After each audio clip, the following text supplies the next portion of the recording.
Hey guys, and welcome to a new Lost Ark video.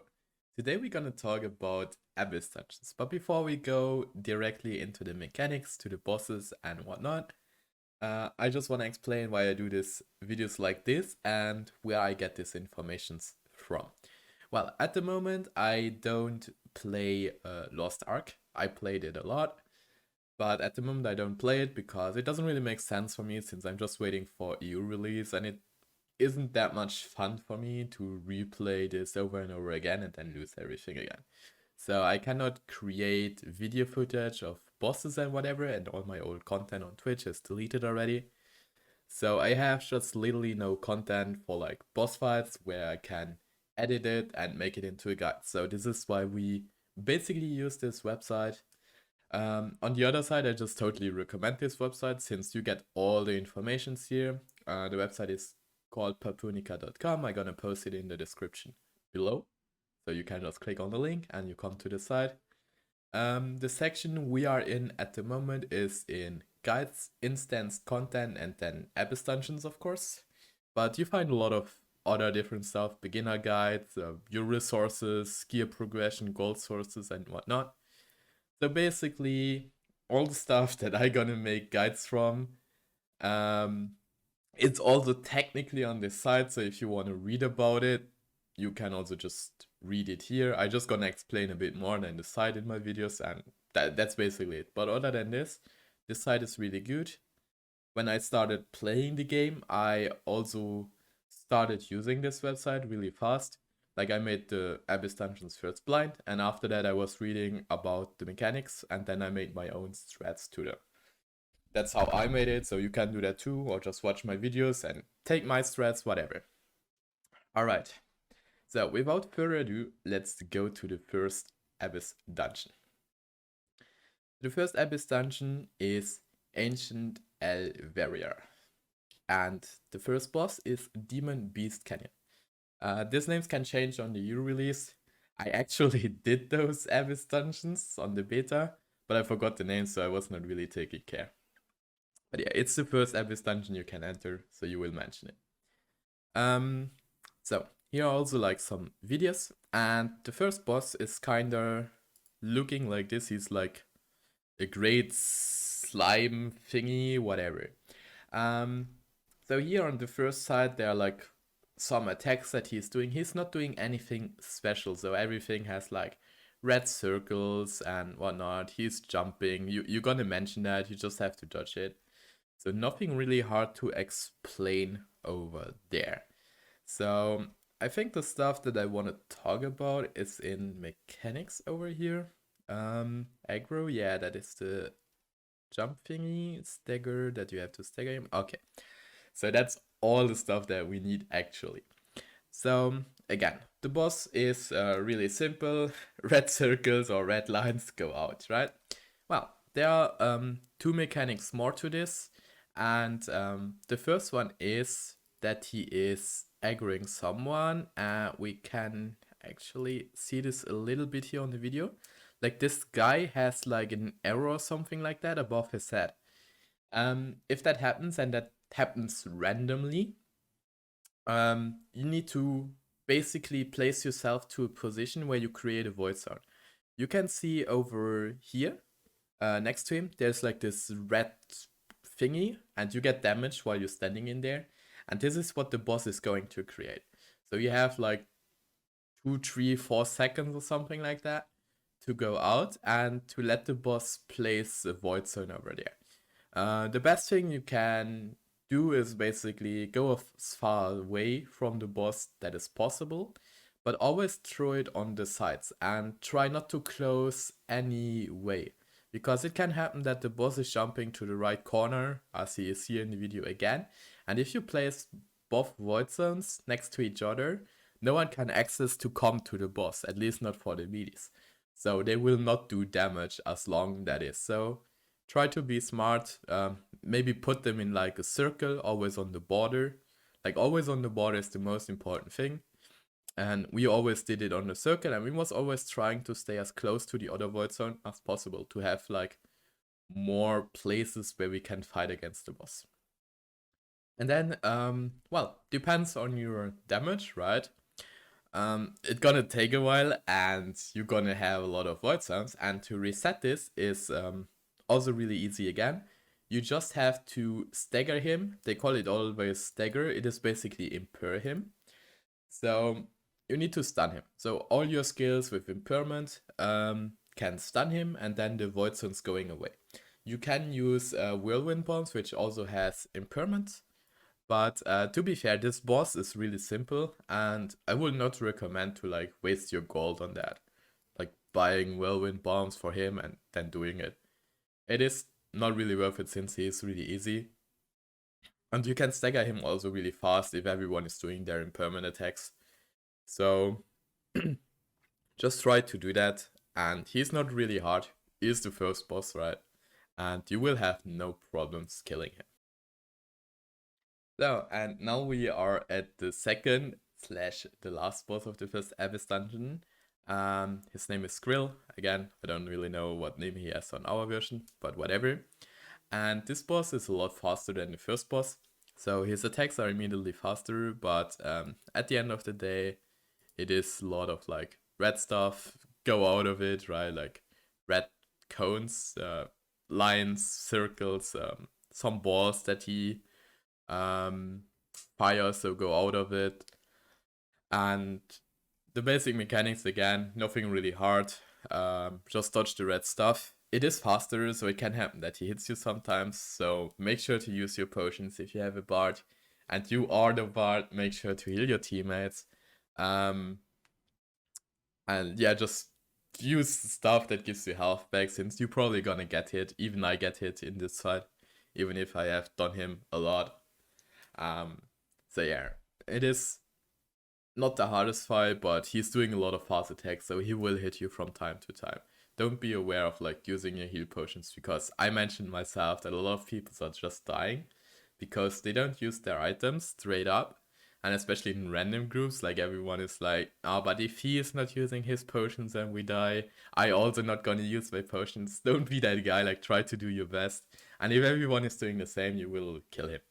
Well, with that being said, if you are the bard, one phase where you can heal easily, and also for the damage dealers, you can do easily damage, is this phase when he's doing this, since it has a really long channel time. So you can like put your heal on the boss, everyone can stay in front of him and just heal everyone up again. It makes it a bit easier.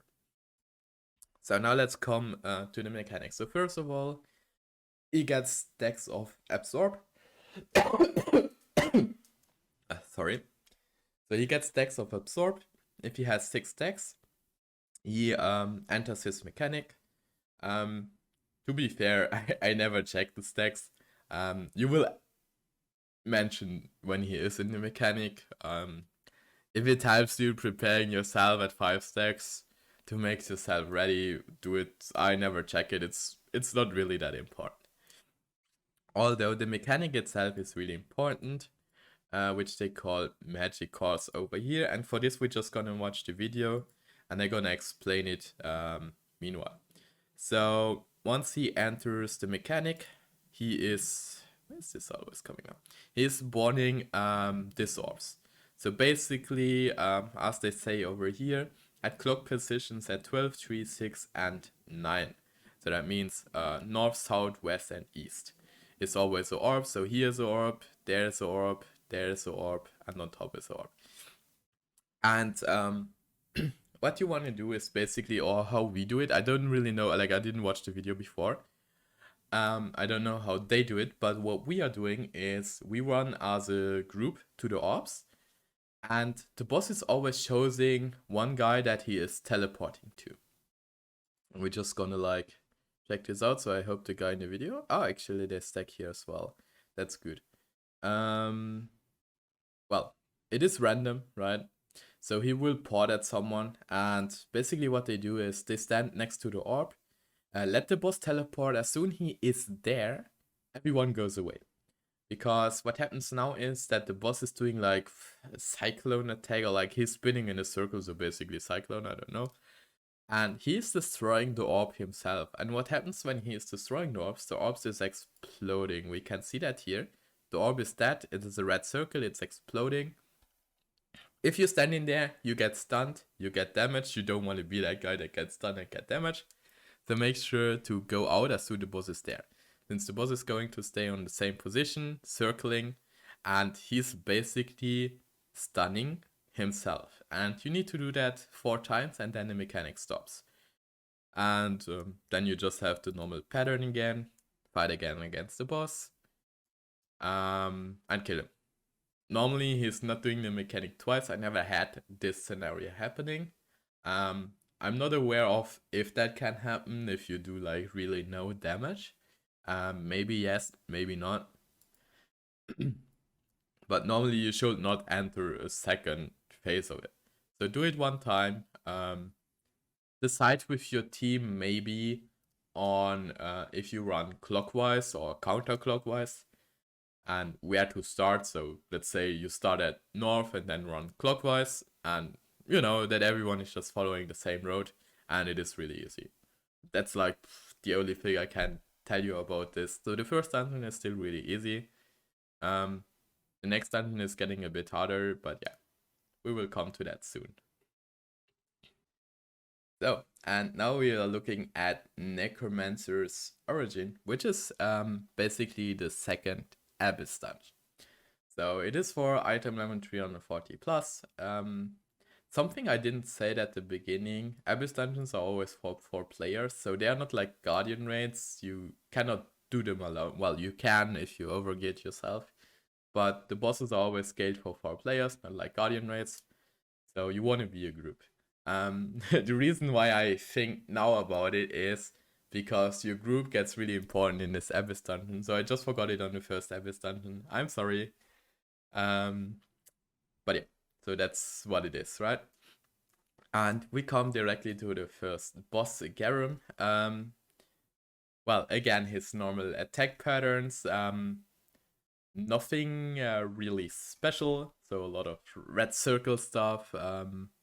Go away, as you can see, this mechanic is like a really great circle. So you want to go away from him. This is like with his tail, a swipe, so you want to stay in front of him or on the side, well, more to the head, right? Here you want to stay on the side. This goes forward and backward. And here's again a big circle, but this time you can stand in the middle of the 2 circles. So try to stay as close on the boss as possible without touching the inner circle, and then go in again. Triple swipe, so he's just swiping 3 times with his tail. So don't stay there. And charge swipe, I actually don't know what they mean with that, but charge toward the player and then do it. Yeah, okay, so he's just charging at you and then he's swiping again.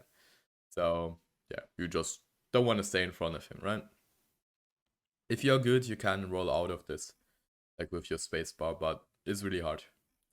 Unless you are Warlord, then I think you have no chance, but you can just block the damage.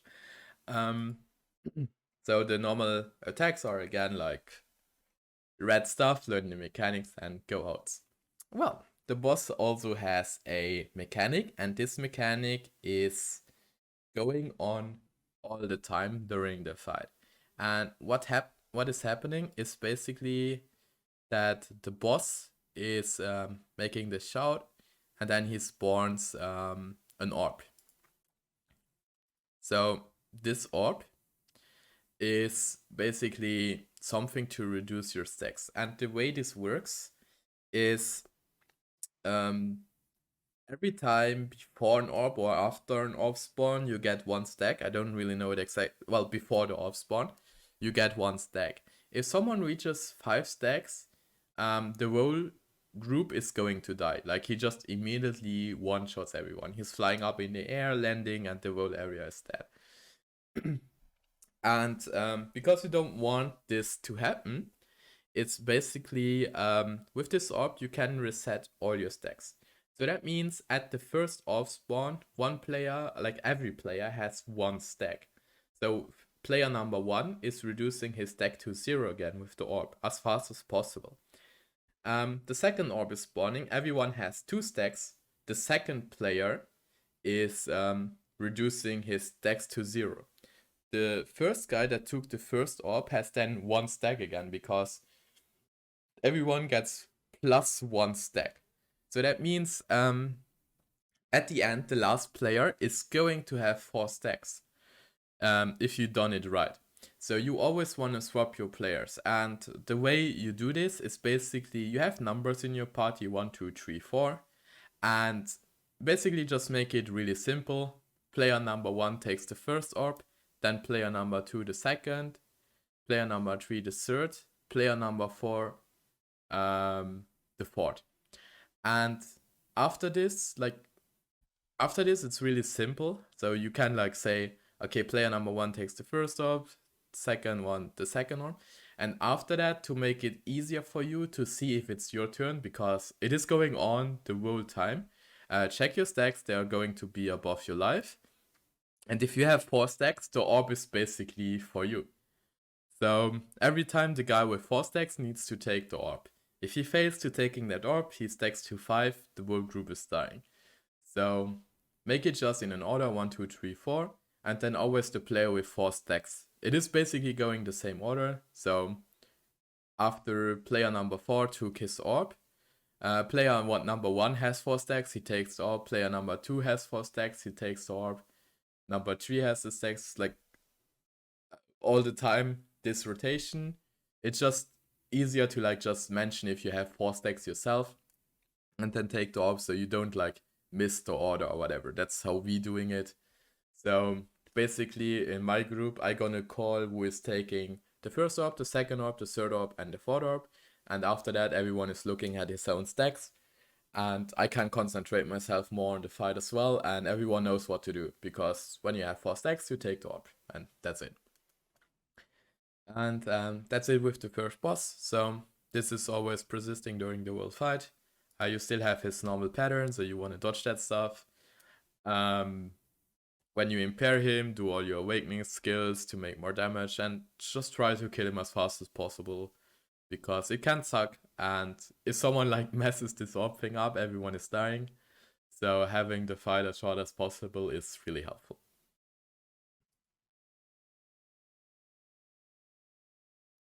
So, and now we are coming to the second boss, and again, the last boss of this world dungeon, Sigmund, and well, he's a bit special. He's teleporting a lot around, so you always want to like try to chase him.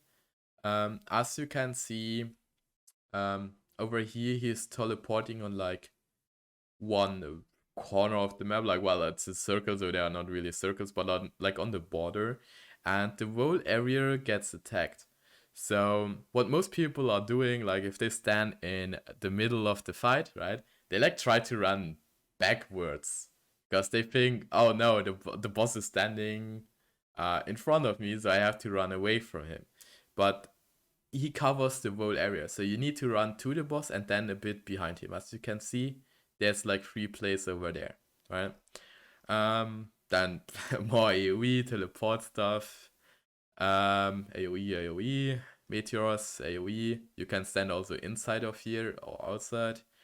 Well, he shoots bullets. This is nothing special. Large clone, nope. I'm searching a certain thing, but I think it's under mechanics, yeah.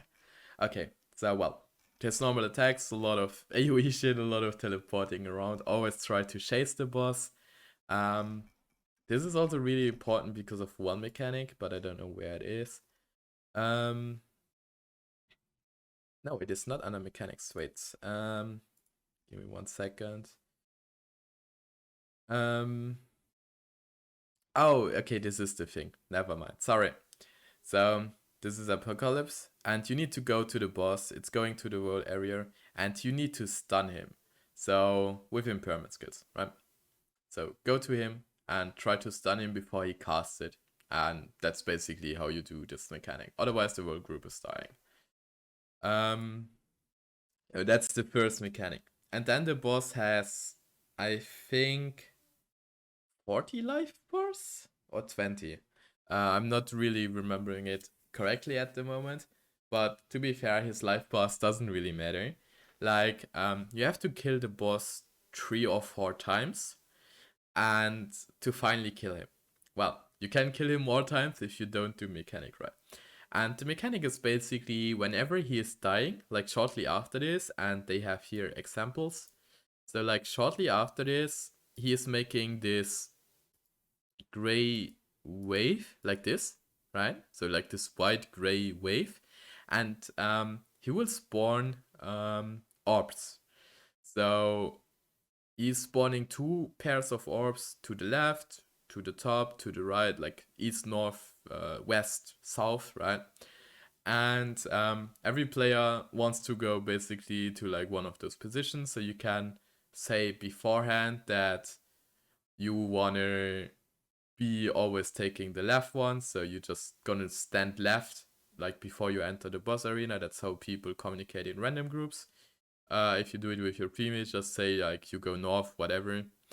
And basically, if he is doing the gray wave, you need to pick up the gray orbs. There's like red orbs and gray orbs. They always spawn next to each other, and you just need to click on them like any button. But it also stands if you stand in front of the orb. I think it's G, but I'm not really sure about that. But yeah, so you're just gonna like click on them, right? And if you do it right, he is going to respawn with less health bars. So technically, if everyone takes the right color, he's losing a lot of life for the next phase. Then you down him faster again. He's doing the same thing again. And you just click on the right orbs again, and he's going to die really fast. If someone clicks the wrong orbs, he just basically, well, he's not really healing, but he doesn't lose life. So if everyone clicks the right orb, he's just gonna respawn with the same amount of health again than he was before. So you not make any progress, the boss has an enrage timer, and of course the boss also sucks, so more time to fail his mechanics, so not really good, right?